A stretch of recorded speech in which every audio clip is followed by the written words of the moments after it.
Spartans! Ready your breakfast and eat hearty.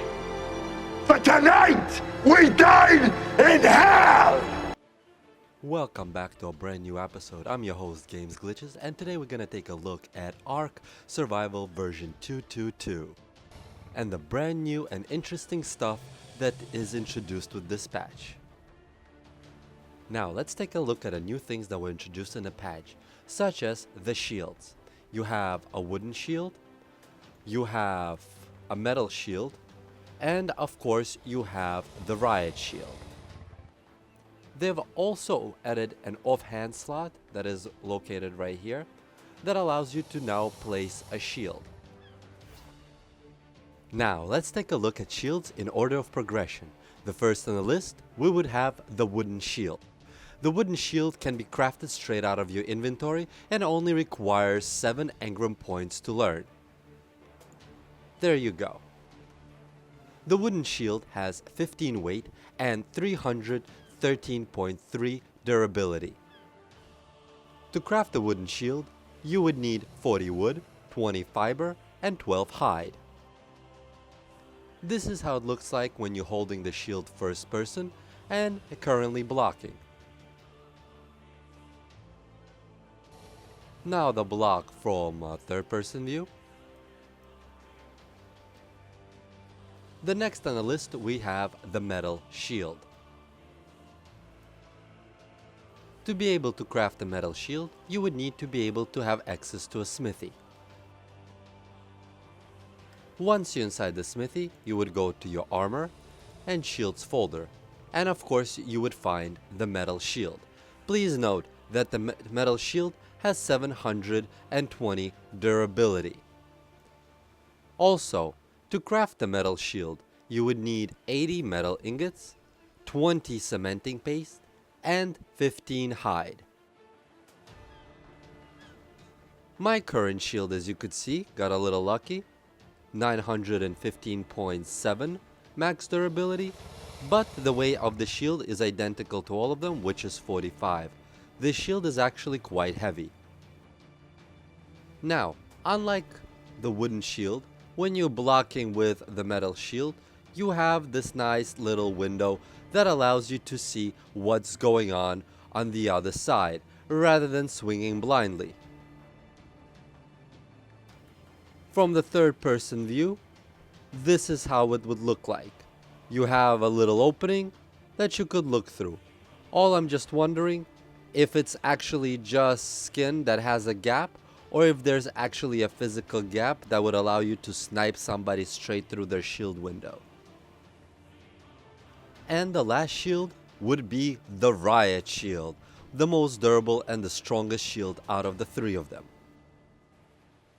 To craft the Riot Shield, you would need to create yourself a fabricator. Once inside the fabricator, just like the metal shield, you would proceed to armor, then shields, and then you would craft yourself a Riot Shield. As you could see, to craft this shield, you would need 120 polymer, 200 crystals, 120 silica pearls, and 40 metal ingots. Unlike the previous shield, which is the metal shield, this shield is a lot lighter. Instead of weighing 45 like the metal shield, this shield weighs 30 and has a lot more max durability than the metal shield does. Now, let's take a look how it looks like when you block from a first person view. As you could see, you have this nice little cushion, handles, a glass, so you could basically see everything that is going on around you at all times. Now, let's take a look from a third person view. As you could see, your character is fully displayed through the shield. Oh, please God, don't eat me. Now, the last item that was added would be the sword, this magnificent weapon.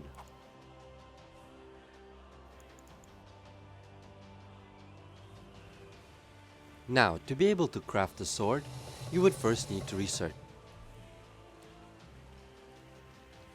It is approximately right when you get ability to use metal, for about 11 engram points. To be able to craft the metal sword, you would need to get your hands on a smithy. Once you're inside a smithy, you go to weapons, you go to primitive, you go to melee, and you could see your sword right here. To craft a metal sword, you would need 50 metal ingots, 1 wood, I'm assuming for the handle, and 15 hide. The weight of the sword, as you could see, is 5. Please note that I'm including in the description below all the information you need to summon all 3 shields within the game and the sword, and try them out on your own.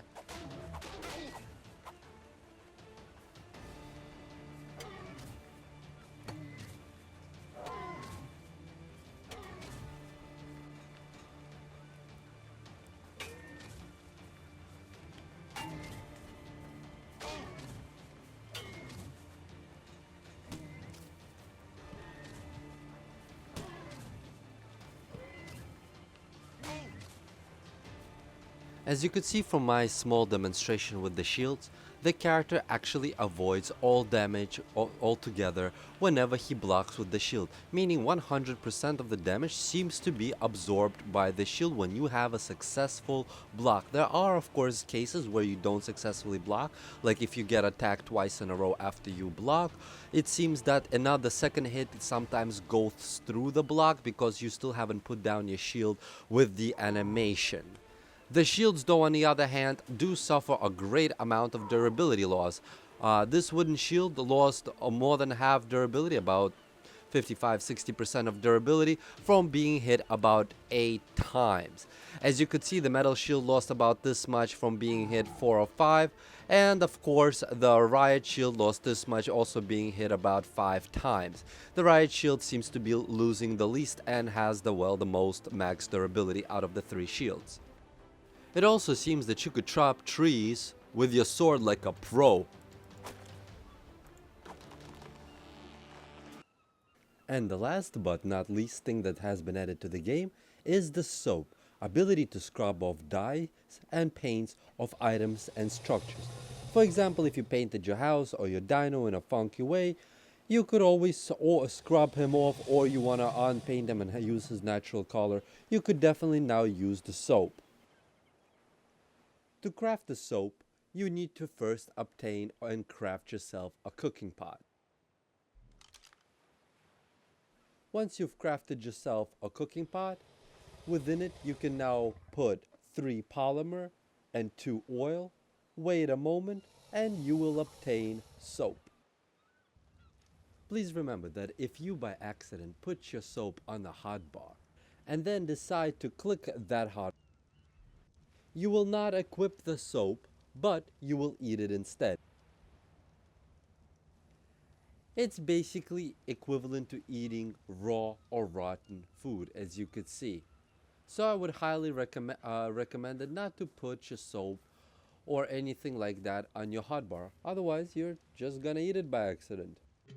Thank you all for watching another video on ARK. I hope you found this video helpful and informative.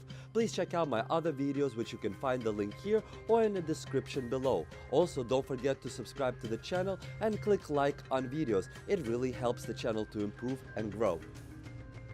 Also, you can check me out live on twitch.tv. You can find this link in the description below. I stream live all the time, and on top of that, I also hold giveaways across many different genres of games. Thank you all again for watching, and have a great time in the world of ARK.